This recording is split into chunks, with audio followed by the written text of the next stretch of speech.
Hey folks, welcome to Last Breath Woodworks. I'm Josh. With Easter just around the corner and a couple of spring markets on my calendar, I decided it was time to make some Trinity crosses.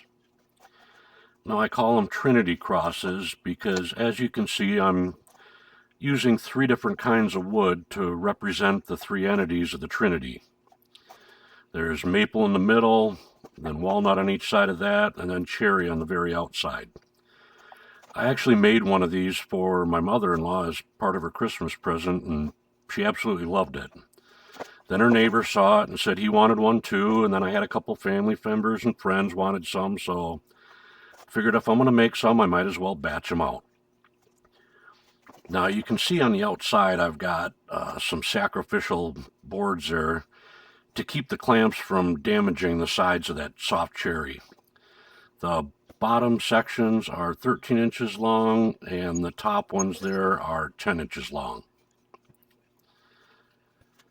Now after the glue had dried for about a half hour and got nice and gummy, I just used an old chisel to scrape off the squeeze out from the tops of these glue ups, making it a lot easier for cleanup the next day. Now the next morning there were still all those little droplets of glue on the bottom side, so I'm just using a paint scraper to kind of chisel or knock those off as best I could. Then I grabbed a sander with 40 grit and smoothed them down and cleaned off any of that glue so I had a nice clean surface, and then it was off to the planer and I gave each of them about 4 passes, 2 on each side, to bring them from 1 1/8 inch thick down to 1 inch thick.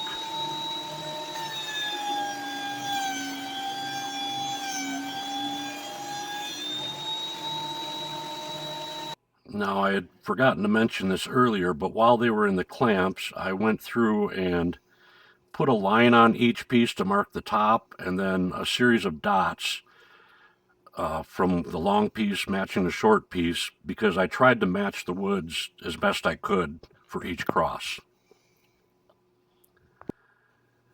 Needing a way to hang these on the wall, I decided to go with a keyhole slot. So I set that up and got it all lined up on the router table, and here I'm just taking a piece of tape, and since I know that I'm going to be cutting this longer section at 5 inches, I decided to make marks at 3 inches and 2 inches. This way I could line those marks up with the line in my fence that is straight across from the bit, plunge it down on the 3 inch mark, and then slide it over to the 2 inch mark.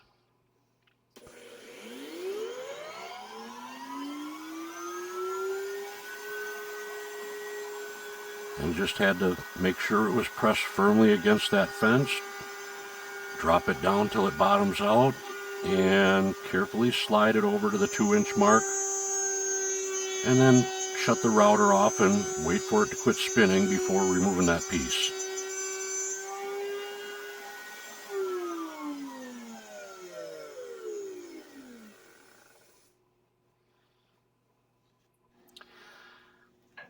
Now it was over to the miter saw, and grabbing a matching pair, I marked that 10 inch piece in the middle at 5 inches, and then measured down from the top of the longer piece that had the keyhole in it 5 inches as well.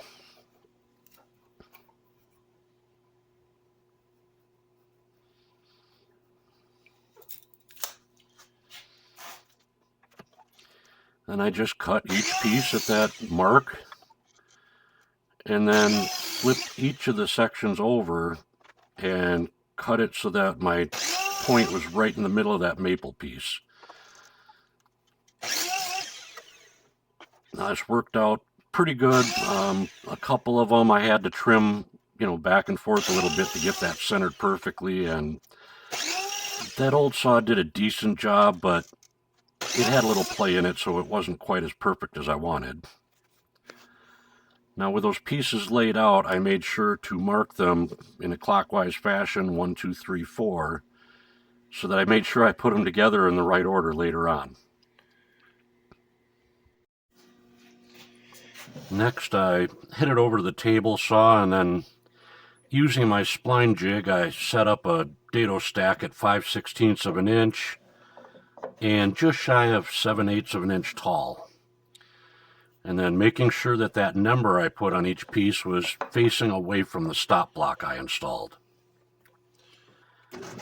Now, the reason I'm cutting this slot into each of those pieces is because end grain glue ups do not have a lot of strength, so I can put another piece of wood in there and it'll really beef it up, and it'll also help with the alignment during the glue up later on.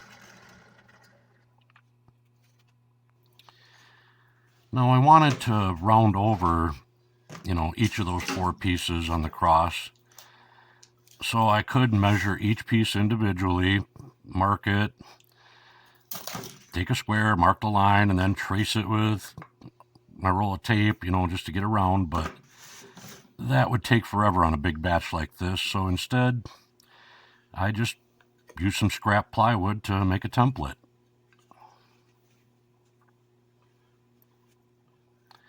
This really sped up the process immensely. The longer piece, I just simply measured 3 inches from the tip and then placed the point of that template on that mark to get the length I wanted on that.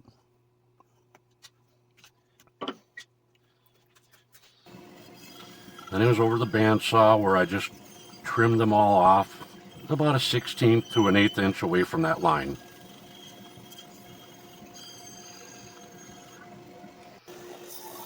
Then with my table on my sander, set at a 90 to that disc, I just carefully sanded the ends down to that pencil line that I had marked on there.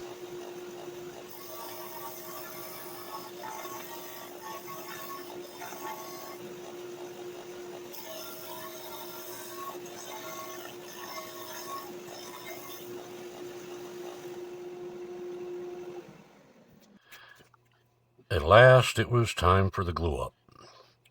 So I just used a brush to apply a good amount of glue inside those slots and to the faces of each joint, leaving the upper outer corner of each piece bare so that I could apply a little dab of CA glue to those corners. And then once everything was lined up with that little wooden insert that I put in there to beef the joint up, I added a little more CA glue to each corner and then hit it with activator to act as a temporary clamp while the glue dried. Now, you may have noticed by now that those cherry pieces look a little wider than the rest, and they are. They're 5/8, where the maple and walnut are only 1/2 inch, and I'll explain the reason for that at the end of the video.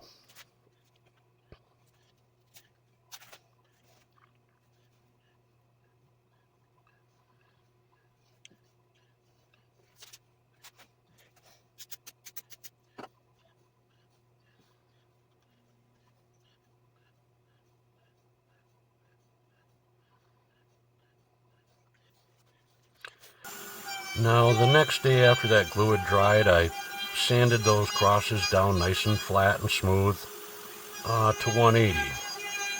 And then took them over to the router table where I'm putting a 3/8 round over on the bottom of each cross. This is so that it gives the effect on the wall that they're kind of floating away from the wall. But even though I did 3 passes on each cross, that cherry still burned a bit, which meant, unfortunately, a good amount of time spent hand sanding.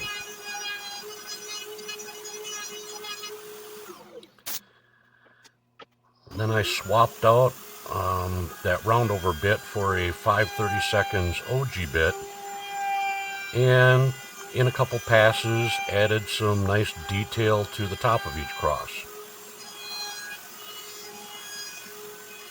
Then after all the hand sanding was done, I sanded each piece to 220, and Then it was time to add some shellac and bring that wood to life.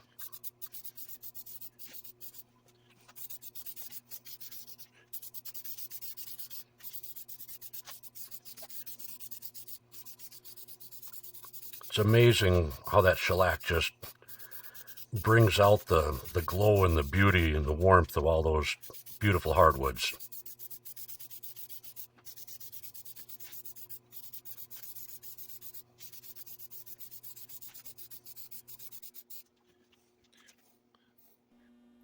Well, folks, they're finally done.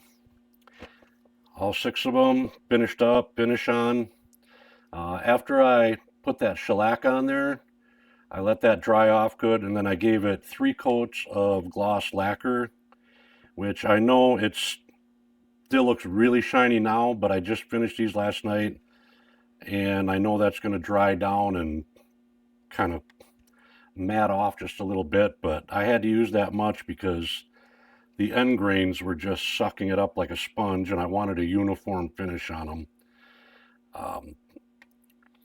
The one thing that I talked about earlier was that I made the cherry pieces on the outside 5/8 instead of a 1/2 inch.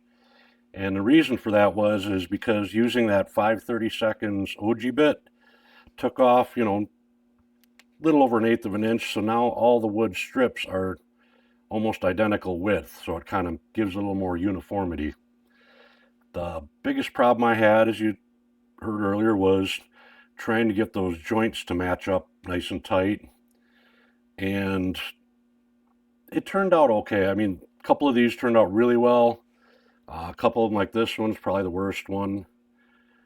Had a couple bigger gaps there, but putting that glue in there, letting it dry, and then sanding it smooth and with a finish on now, it's not really that noticeable. The other thing was my wife saw me struggling with these angles and kind of decided and agreed with me that it's finally time to upgrade that 15-year-old Harbor Freight miter saw, so big win for me there. And as you can see, when I mentioned earlier that I marked these, when I put the pieces together in the glue ups, I tried to match the woods as best I could, because being cutoffs, they all came from different boards, had a little bit different color, different grain patterns, and this gave it more uniformity going back and forth from piece to piece, so that it didn't look like it was just a bunch of scraps thrown together all willy-nilly. Now, I'll give some glamour shots at the end here of this hanging on a wall so that you can see that round over I put on it, how it gives that kind of floating shadow effect, makes it look like it's standing off the wall. And if you made it this far in the video, please like, subscribe, comment, share, anything you can do to help this channel grow. I'd appreciate it greatly. So, as always, thanks for watching Last Breath Woodworks.